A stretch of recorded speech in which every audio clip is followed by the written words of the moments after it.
मुस्तफा जाने रहमत पे लाखों सलाम। बिस्मिल्लाहिर्रहमानिर्रहीम, अस्सलामु अलैकुम। वहाबिया एपिसोड 3 का अख्तिताम मैंने 2 सवालात पर किया था। तसलसल के लिए दोहराए देता हूँ। बकौल इमाम अहमद रज़ा ख़ान स्वालिहीन की क़बूर पर मुशरिकाना अंदाज में इबादत करने को कुरान और सुन्नत किस तरह देखते हैं। दूसरा सवाल, खाना काबा के वो इमाम जिनका ताल्लुक़ अहले सुन्नत व जमात से था, उनके साथ अहले वहाबिया ने क्या सलूक किया। पिछले एपिसोड की ये कंक्लूजन जहन में रखिएगा, जिसमें मैंने आपको मुशरिक और बिद्दती अलक़ाबात की तारीख़ बताई थी। वहाबियों ने अरब और तुर्क अहले सुन्नत व जमात के ख़िलाफ़ इन अलक़ाबात का इस्तेमाल सबसे पहले सरज़मीन अरब से किया। अब आते हैं बर्रे सग़ीर के मुसलमानों पर और इमाम अहमद रज़ा ख़ान के ख़िलाफ़ प्रोपेगेंडे पर। इमाम अहमद रज़ा ख़ान का नाम जैसे ही ज़ुबान पर आता है तो कुछ तासुब पसंद अनासिर उनके लिए नहायत मुतासिब आमेज़ अल्फाज का इस्तेमाल करते हैं, जिनमें कब्र परस्त, मुशरिक और बिद्दती तक शामिल हैं। आला हज़रत के ख़ानवादे से ताल्लुक़ होने के नाते मैं इस बात को अपना फ़र्ज़ समझता हूँ कि मैं इस बहतान तराशी के सिलसिले को ख़त्म करने की कोशिश करूँ। 34 जिल्दों पर मुश्तमिल फतवा रिज़विया, जो कि आला हज़रत की तसनीफ़ है, वहाँ से कुछ इक़्तिबासात लेकर आपके सामने आया हूँ। बुत परस्ती के मुहर्रकात क्या थे? मुफ़क्किर इस्लाम इमाम अहमद रज़ा ख़ान रहमतुल्लाह अलैह बुत परस्ती के आगाज़ और उसके असरात से मुताल्लिक़ फ़रमाते हैं कि दुनिया में बुत परस्ती की इब्तिदा कुछ इस तरह से हुई कि स्वालिहीन की मोहब्बत में उनकी तस्वीर घरों और मसाजिद में रखी जाने लगी और फिर उनसे लज़्ज़त इबादत की ताईद समझी जाने लगी। आहिस्ता आहिस्ता वही माबूद हो गए। इरशाद बारी ताला पारा नंबर 29 सूरह नूह आयत नंबर 23 का उर्दू तर्जुमा कुछ यूँ है, और बोले, हरगिज़ ना छोड़ना अपने खुदाओं को और हरगिज़ ना छोड़ना वद, सवा और यागूस और याऊक और नस्र को। कंजुल ईमान तफसीर में मौलाना सैयद मोहम्मद नईमुद्दीन मुरादाबादी साहब लिखते हैं, रऊसाए कुफ़ार अपने अवाम से मुखातिब होकर कहते हैं, यानी उनकी इबादत ना तर्क करना। आगे उनके बुतों के नाम हैं जिन्हें वो पूजते थे। बुत तो उनके बहुत थे, मगर ये 5 उनके नज़दीक बड़ी अज़मत वाले थे। वद तो मर्द की सूरत पर था, और सवा औरत की सूरत पर, और यागूस शेर की शक्ल, और याऊक घोड़े की, और नस्र करगस की। ये बुत कौम नूह से मुंतकिल होकर अरब में पहुँचे और मुशरिकीन के कबाइल से एक एक ने एक एक को अपने लिए ख़ास कर लिया। यानी ये बुत बहुत से लोगों के लिए गुमराही का सबब हुए। यूँ रऊसाए कौम ने बुतों की इबादत का हुक्म करके बहुत से लोगों को गुमराह कर दिया जो बुतों को पूजते हैं।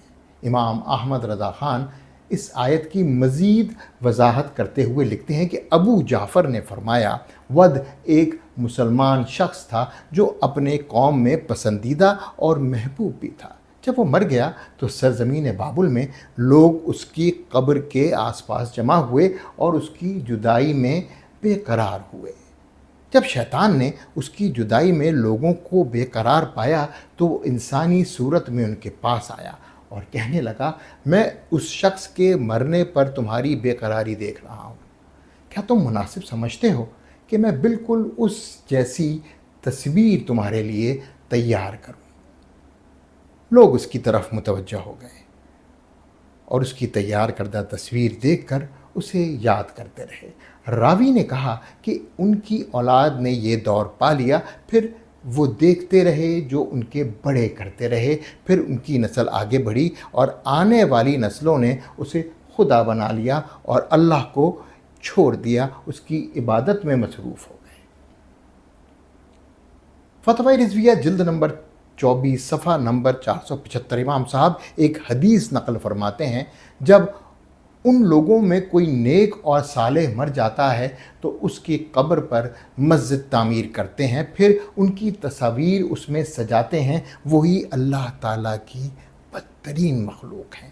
فتوی رضویہ صفحہ نمبر 575 جلد نمبر 24۔ رسول اللہ صلی اللہ علیہ وآلہ وسلم نے اپنے وصال اقدس کے مرض میں مبتلا ہوتے وقت ارشاد فرمایا، یہود و نصارہ اپنے انبیاء کی رہائش گاہوں کو محل سجدہ بنا لیتے ہیں، اور فرمایا کہ ایسے کرنے والے اللہ تعالیٰ کے نزدیک روز قیامت تک بدترین مخلوق ہے۔ حضرت عائشہ صدیقہ رضی اللہ تعالیٰ عنہ نے حضور انور صلی اللہ علیہ وآلہ وسلم کی قبر اطہر کی ایکسس دی جاتی، مگر اندیشہ ہوا کہ کہیں سجدہ ہونے لگے، لہٰذا احاطے میں مخفی رکھا۔ فتوی رضویہ صفحہ نمبر 354 الشیخ امام احمد رضا خان نے اس حدیث کو نقل فرمایا، جب ان لوگوں میں نیک اور صالح آدمی مر جاتا ہے تو اس کی قبر پر مسجد تعمیر کرتے ہیں، پھر ان کی تصاویر کو اس میں سجاتے ہیں، وہی اللہ کی بدترین مخلوق ہیں۔ یہ کچھ اقتباسات آپ کو فتوی رضویہ سے سنانے کا مقصد صرف امام احمد رضا خان کی ہمہ گیر شخصیت کو اس کے صحیح پیرائے میں دکھانا مقصود ہے، تاکہ اہل سنت کے اعتقادات کے خلاف 150 سال پر محیط اہل وہابیہ کی سازش کو اچھی طرح سمجھا جا سکے۔ امام احمد رضا خان نے توحید اور شرک کے اوپر قرآن و سنت کی روح سے جو فتاویٰ تحریر فرمائے، وہ اس بات کا کھلا ثبوت ہیں کہ وہ تعظیم اور شرک میں فرق اچھی طرح سمجھتے تھے، اور یہی بات اہل سنت و جماعت کا درہ امتیاز بھی ہے۔ ایک طرف امام صاحب کا شرک کو واضح کر کے بر صغیر کے مسلمانوں کو بتانا، دکھانا، سمجھانا میں نے آپ کے سامنے پیش کیا، اور اب آپ کے سامنے امام صاحب کے کچھ اشعار بھی پیش کیے دیتا ہوں۔ شرک ٹھہرے جس میں تعظیم حبیب، اس برے مذہب پہ لعنت کیجیے۔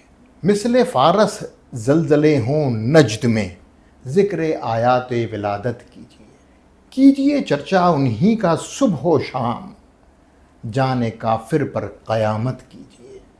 غیظ میں جل جائیں بے دینوں کے دل، یا رسول اللہ کی کثرت کیجیے۔ ویڈیو کے شروع میں جن 2 سوالات کا ذکر کیا تھا، اس میں سے ایک کے اوپر میں نے مفصل بحث کر کے آپ کے سامنے پیش کر دی۔ کیونکہ ویڈیو کا دورانیہ بہت بڑھ جائے گا، اس لیے اگلے سوال پر روشنی اگلی ویڈیو میں ہی ڈالوں گا۔ صرف تسلسل کو قائم رکھنے کے لیے سوال کو پھر دہرائے دیتا ہوں۔ خانہ کعبہ کے وہ امام جن کا تعلق اہل سنت و جماعت سے تھا، ان کے ساتھ اہل وہابیہ نے کیا سلوک کیا؟ انسنی باتیں، جواد رضا خان۔